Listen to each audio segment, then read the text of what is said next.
Doctor Ambedkar auto ಚಾಲಕರ ಸಂಘಕ್ಕೆ ನಮಸ್ಕಾರ. ನಿನ್ನೆ ರಾತ್ರಿ ಇವ್ರ ಗಾಡಿಗೆ ಆಕ್ಸಿಡೆಂಟ್ ಆಗಿರುತ್ತೆ. ಆಕ್ಸಿಡೆಂಟ್ ಅಂದರೆ ದೊಡ್ಡದಿಲ್ಲ, ಚಿಕ್ಕದೇಟು.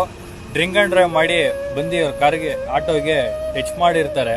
ಅವ್ರು ಕಾರು ಬಿಟ್ಟು ಹೋಗಿರ್ತಾರೆ. ಇವ್ರಿಗೆ ಹೊಡೆದು ಹಲ್ಲೆ ಮಾಡಿ ಇವ್ರ ಮೇಲೆ, ನಮ್ಮ ಡ್ರೈವರ್ ಮೇಲೆ ಹೋಗಿರ್ತಾರೆ. ಪೊಲೀಸ್ನವ್ರಿಗೆ ಕಾಲ್ ಮಾಡ್ತಾರೆ. ಕಾಲ್ ಮಾಡಿ ಗಾಡಿಗೆ ಎತ್ಕೊಂಡು ಸ್ಟೇಷನ್ಗೆ ಹೋಗೋ ಅಂತ ಕೆಲಸ ಮಾಡ್ತಾರೆ. ಅಲ್ಲಿ ಬೆಳಗ್ಗೆ ಬರ್ತಾರೆ ಇರಪ್ಪ ಅವರು ಅಂತ ಹೇಳಿರ್ತಾರೆ ಪೊಲೀಸ್ನವರು. ಬೆಳಗ್ಗೆ 8 ಗಂಟೆಗೆ ಇವರು ನನಗೆ ಕಾಲ್ ಮಾಡ್ತಾರೆ. ನಾನು HSR ಭಾಗದಲ್ಲಿ ಇರ್ತೀನಿ. ಬೆಳಗ್ಗೆ 8 ಗಂಟೆಗೆ ಬಂದು ಇವ್ರಿಗೆ ಸ್ಪಂದನೆ ನೀಡಿ ಇವಾಗ ಸಂಜೆ 9 ಗಂಟೆ ಆಗಿದೆ. 9 ಗಂಟೆ ಗಂಟ ಇವ್ರದ್ದು ಸೆಟ್ಲ್ಮೆಂಟ್ ನಡೆದಿದೆ. ಇವಾಗ ಬಗೆಹರಿದಿದೆ. ಇವಾಗ ಸ್ಟೇಷನಿಂದ ಆಚೆ ಗಾಡಿ ಬಂದಿದೆ. ಇವರು ಸೇಫ್ ಆಗಿದೆ. ಅಂಬೇಡ್ಕರ್ ಆಟೋ ಚಾಲಕರಿಗೆ ನಮಸ್ತೆ. ಸಂಘಟನೆಗೆ ರಾತ್ರಿ 9 ಗಂಟೆ ಅಲ್ಲಿ ಟಚ್ ಆಗಿದ್ದು, ಟಚ್ ಆಗಿ ಎಲ್ಲ ರಿಲೀಸ್ ಆಗಿ ಇವಾಗ ಆಚೆ ಬಂದಿದೆ. ನೀವು ಸಂಘಟನೆಗೆ ಸೇರಿಕೊಳ್ಳಿ. ಬಾಬಾ ಅಂಬೇಡ್ಕರ್ ಸಂಘಟನೆ ಚಾಲಕರಿಗೆ ನಿಮಗೂ ಒಳ್ಳೆಯದು ಆಗುತ್ತೆ. ಇದನ್ನು ದಯವಿಟ್ಟು ಶೇರ್ ಮಾಡಿ.